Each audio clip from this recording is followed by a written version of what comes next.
काय करू शकता, मॅडमच्या विषयाला मार्क चांगले मिळू शकता. आता आम्ही कोण आहोत लक्षात ठेवा. मॅडम मी शुभम कॉम्प्युटर का आपल्या 2 ब्रांचेस आहेत. एक नवनाथापूर ब्रांच आहे. आपलं बारापेटी माहिती आहे तुम्हाला, बारापेटी तिथं आपली ईश्वरी कॉम्प्युटर नावाची ब्रांच आहे. आम्हाला तुम्हाला सांगण्याचा उद्देश, आम्ही ना तुम्हाला पॅड घेऊन आलो, आम्ही तुम्हाला तुमचा माइंडचा डायरेक्शन देण्यासाठी आलो.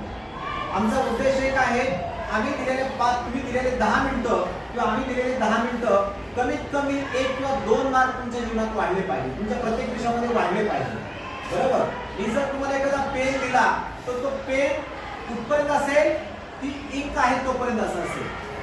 पण जर मी तुम्हाला योग्य दिशा दाखवली तर लक्षात ठेवा प्रत्येक पेपरला तुम्हाला काम येणार आहे. आणि असं काम करण्यासाठी आम्ही शुभम कॉम्प्युटर आणि ईश्वरी कॉम्प्युटर काम करत असतो. त्याचं तात्पर्य एकच आहे, प्रत्येकाच्या जीवनामध्ये कारण ऍक्च्युली मी इव्हेंट प्रोजेक्टवर डिस्प्ले करत असतो.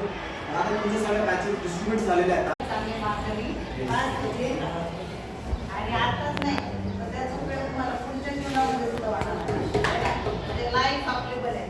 ओके, तर अतिशय सुंदर मार्गदर्शन तो जीवनाचा अर्थ तुम्हाला समजला पाहिजे. आणि तो समजण्यासाठी आपण या दोघांकडून एक फक्त प्रश्न घेऊया.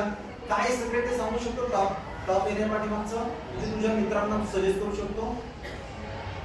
नाही मॅडम तुम्ही म्हणताय सर असं काही समजतं की सिक्रेट असतं, प्रत्येकाने आपल्या पद्धतीने अभ्यास केला तर प्रत्येक जण प्रत्येकाने आपल्या आपल्या पद्धतीचा अभ्यास केला तर प्रत्येकजण टॉप करू शकतो. जर आपण आपल्या मनावरती विश्वास ठेवून आपल्या स्वतःवर विश्वास ठेवून आपल्याला जसं अभ्यास केला आपण तसंच केलं पाहिजे, दुसऱ्याचं नाही ऐकलं पाहिजे.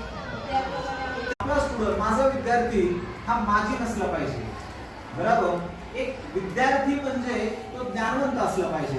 तुम्ही उदाहरण चेक करा, धर्मरक्षक म्हणून कुणालाचं नाव प्रथम येतं.